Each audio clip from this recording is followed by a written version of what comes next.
Вот такой вот звук идет, шум.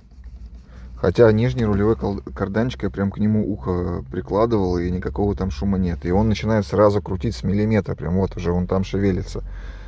Именно вот в рулевой колонке вот отсюда где-то идет шум. То есть там, скорее всего, тоже же какое-то соединение идет, потому что там же блокировка идет руля.